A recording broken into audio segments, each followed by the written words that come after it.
সাপ্লি তালিকা প্রকাশের পরই উত্তপ্ত হাসনাবাদের বরুণহাট। ভোটার তালিকায় নাম বাদ যাওয়ায় হাসনাবাদ টু লেবুখালী রোডের বাদামতলা এলাকায় টায়ার জ্বালিয়ে প্রতিবাদে সামিল এলাকার স্থানীয় মানুষ।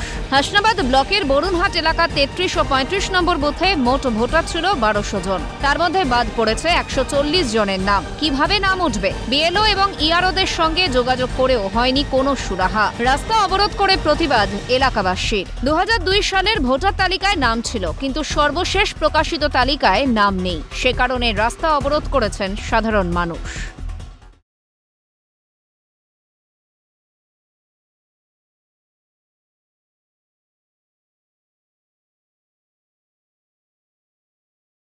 পাশাপাশি প্রবীণদের নামও বাদ গিয়েছে। এত বছর ভোট দিয়ে জীবনের শেষ লগ্নে ভোটাধিকার কেন কেড়ে নেওয়া হলো? তো স্থানীয়দের ভোট দিয়ে সরকার নির্বাচন করেছে, আজ জীবনের অন্তিম লগ্নে এসে তারা গেছে এফআইআর থেকে নাম ডিলিট করা হলো কেন?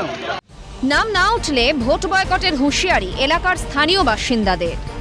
হাসনাবাদের পর অশান্ত উত্তর ২৪ পরগনার গাইঘাটা। সাপ্লি তালিকায় ২০৬ জনের নাম বাদ দেওয়ার অভিযোগে বেরগুম ২ নম্বর গ্রাম পঞ্চায়েতের ১৭৮ নম্বর বুথে আতঙ্ক ছড়িয়েছে। পাশাপাশি এলাকাবাসীদের অভিযোগ, পর্যাপ্ত যাচাই বাছাই না করেই এই নামগুলি বাদ দেওয়া হয়েছে। ভোটাধিকার হারানোর দুশ্চিন্তায় পড়েছেন বহু পরিবার। বিষয়টি নিয়ে প্রশাসনের দৃষ্টি আকর্ষণের দাবি স্থানীয়দের।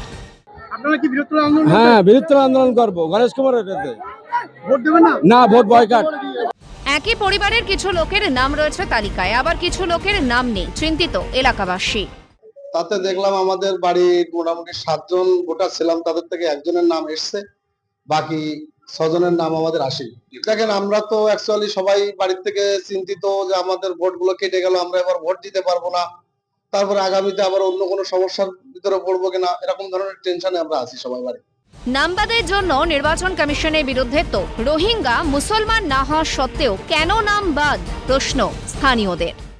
আমরা তো সেই নিয়ে টেনশনে আছি, কেননা এটা পুরো টোটালটাই নির্বাচন কমিশনার, আর এর ব্যাপারটা বিজেপি সরকারের পরিচালিত চলছে, তো এই নির্বাচন কমিশনারটা, তার জন্য আমাদের কি নাম বাদ গেল কেন সেটাই আমরা বুঝতে পারছি। আমাদের বৈধ ভোটার আমরা, যেখানে বারবার করে বিজেপি সরকার থেকে বা বিজেপির যত নেত্রী আছে তারা বলছে যে কোনো বৈধ হিন্দু ভোটারের নাম বাদ যাবে না। তাহলে আমরা তো রোহিঙ্গাও না, মুসলমানও না, তাহলে আমাদের এই ১৭৮ নম্বর বুথে ২০৬ জনের নাম ডিলিট হলো কেন? এখানে তো কোনো মুসলমানও নেই, রোহিঙ্গাও নেই।